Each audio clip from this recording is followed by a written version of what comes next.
आगरा में कल छत्रपति शिवाजी महाराज का जन्मदिन था। हमारे मंत्री, उच्च शिक्षा मंत्री जो उनको आप स्मरण कर रहे थे, उसी कार्यक्रम में थे। हम लोगों ने आगरा के अंदर जो कभी मुग़ल शासकों ने हिंदू बहन और बेटियों की इज्जत के साथ खिलवाड़ करने के लिए मीना बाज़ार बनाया था, वहाँ एक मीना कोठी भी थी। हम लोगों ने इसको पूरे अपने उसमें ले लिया है और हम वहाँ पे छत्रपति शिवाजी महाराज का भव्य स्मारक बनाने जा रहे हैं।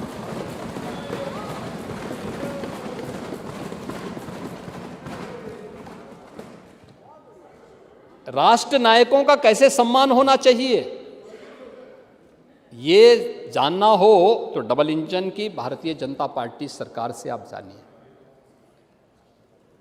छत्रपति शिवाजी महाराज राष्ट्र नायक हैं, उनका स्मारक बनेगा। आप लोग अभी भी उसी गुलामी की मानसिकता से जी रहे थे। सरकार का पैसा और आगरा में मुगल म्यूजियम। हमने कभी मुगल म्यूजियम क्या होता है जी, उसका नाम छत्रपति शिवाजी महाराज के नाम पे होना है और उसी को हम लोग आगे बढ़ा रहे हैं। और म्यूजियम भी वहाँ पे तैयार हो रहा है और छत्रपति शिवाजी महाराज और राष्ट्र नायकों का ही सम्मान होगा, उनकी स्मृतिकाएँ वहाँ पे लगेंगे। उन कार्यक्रमों को हम आगे बढ़ाने जा रहे हैं। इसके साथ ही प्रदेश और यूनियन बजट में आपने देखा होगा, हस्तिनापुर को और सारनाथ को आइकॉनिक सिटी के रूप में डेवलप करने के लिए यूनियन बजट में उसका प्रावधान है। और प्रदेश सरकार ने भी श्रावस्ती के साथ ही बटेश्वर को भी इस दिशा में आगे बढ़ाने की दिशा में हम लोगों ने कार्य प्रारंभ किया है। सरदेव अटल जी की जन्मभूमि है और उसको हम लोगों ने इस कार्यक्रम को आगे बढ़ाने के कार्यक्रम के साथ जोड़ा है।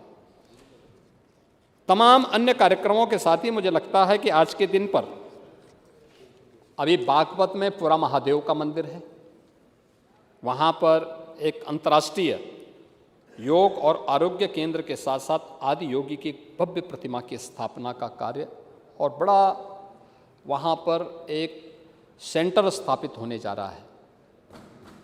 यानी वह आध्यात्मिक भी होगा और आयुष की दृष्टि से भी आप देखेंगे बहुत भव्य केंद्र वह बनने जा रहा है देश का।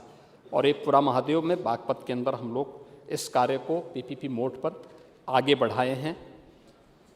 अयोध्या धाम में मंदिर संग्रहालय, एक म्यूजियम भी बनाया जा रहा है, जहाँ पे देश के अंदर मंदिरों की आर्किटेक्चर को लेकर के, भारत के अंदर किस प्रकार की आर्किटेक्चर रहा है पूरे देश के अंदर, उस दिशा में एक भव्य कार्यक्रम टाटा सन्स की ओर से वहाँ पर सरकार और टाटा सन्स के साथ MOU हुआ है और उस कार्यक्रम को वो आगे बढ़ाने जा रहे हैं। इको टूरिज्म बोर्ड के माध्यम के साथ भी हम कार्य आज प्रदेश के अंदर तेज़ी के साथ काम करा चुके हैं।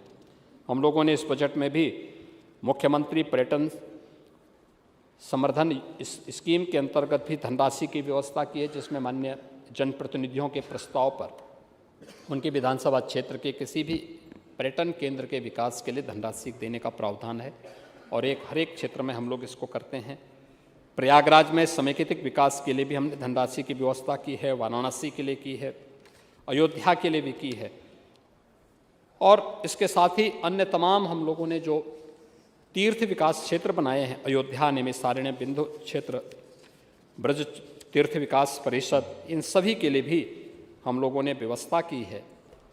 अयोध्या, वाराणसी, प्रयागराज, सारनाथ या अन्य तीर्थ स्थलों पर महत्वपूर्ण पर्यटन केंद्रों में महिला गाइड के विशेष प्रशिक्षण और लाइसेंस शुल्क में भी सरकार इसमें छूट प्रदान करने की व्यवस्था करेगी और सरकार इसको अपने स्तर पर प्रयास करेगी कि उन्हें छूट मिले और वो कार्य लाइसेंस उन्हें प्राप्त हो सके और महिला गाइड भी वहाँ पर लोगों को वहाँ पर प्रशिक्षण दे सकें, लोगों को गाइड कर सकें। इसके बारे में सरकार वहाँ पे कार्य करेगी।